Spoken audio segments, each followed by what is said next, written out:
Subhash, Dubai എയർപോർട്ടിൽ തന്നെ തിരക്കി ഒരാൾ വരും. അയാൾ തോട്ടത്തിൽ നിന്നാണോ എന്ന് ചോദിക്കും. അതെ എന്ന് പറയണം. ഈ ഡോളറിന്റെ പകുതി അയാൾ തരും. ശരിയാണോ എന്ന് ഒത്തുനോക്കണം. ശരിയാണെങ്കിൽ ഈ പെട്ടി അയാളെ ഏൽപ്പിക്കണം. ശരി. അഥവാ എന്തെങ്കിലും കാരണവശാൽ കസ്റ്റംസുകാർ പിടിച്ചാൽ എന്താണ് പറയേണ്ടതെന്ന് അറിയാമല്ലോ? അറിയാം. ജാക്കി തന്നയച്ചാണെന്ന് പറയണം. എക്സാക്ട്ലി. എത്ര നിർബന്ധിച്ചാലും വേറെ ഒന്നും പറയരുത്. നിന്റെ ടിക്കറ്റും പേപ്പേഴ്സും ഹോട്ടൽ റിസപ്ഷനിലുണ്ട്. പോയിക്കോളൂ.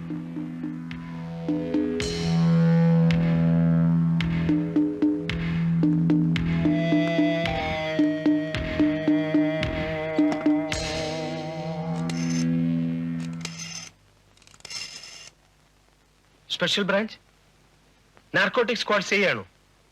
സാർ, ഒരു ഇൻഫർമേഷൻ ഉണ്ട്. നാളത്തെ ദുബായ് ഫ്ലൈറ്റിൽ പോകുന്ന സുഭാഷ് എന്ന ചെറുപ്പക്കാരന്റെ കൈവശമുള്ള ഡിപ്ലോമാറ്റ് പെട്ടിയിൽ ഹാഷിഷ് കടത്തുന്നുണ്ട്. അതെ, ചെറുപ്പക്കാരൻ, ഇരുനിറം. സോറി, അത് പറയില്ല. സാറിന് സൗകര്യം ഉണ്ടെ പിടിച്ചാൽ മതി. കോസ്റ്റായോ, ആ ചെറുക്കൻ ജാക്കിയുടെ പേര് തന്നെ പറയുവോ അതോ രണ്ടെണ്ണം കൊള്ളുമ്പം പ്ലേറ്റ് മാറ്റി നമ്മുടെ പേര് പറയൂ?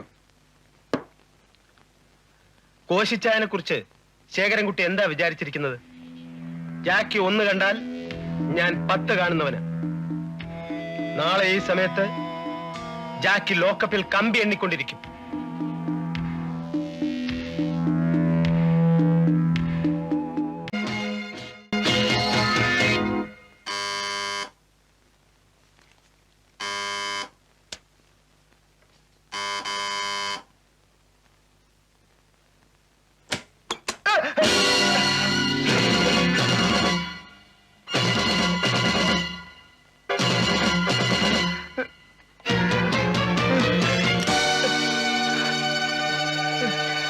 എന്താണ് ഇത്?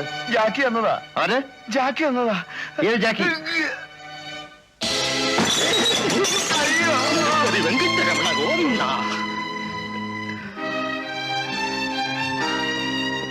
നായിന്റെ മോനെ, ലോകത്തിലെ ഏറ്റവും വൃത്തികെട്ട ക്രിമിനൽ പോലും ഇത്രയും തരംതാഴ്ന്ന പ്രവൃത്തി ചെയ്യില്ല. സ്വന്തം കൂട്ടത്തിൽ ഒരുത്തനെ ആവശ്യത്തിന് ഉപയോഗിച്ച ശേഷം ഒറ്റിക്കൊടുക്ക. അത് ഒരു 3ാം കട പ്രതികാരത്തിന് വേണ്ടി. നീ ആണാണെങ്കിൽ നേരിട്ട് വാ. ഇതുപോലെയുള്ള പാവങ്ങളെ ഒന്നും വെറുതെ കൊടുക്കരുത്.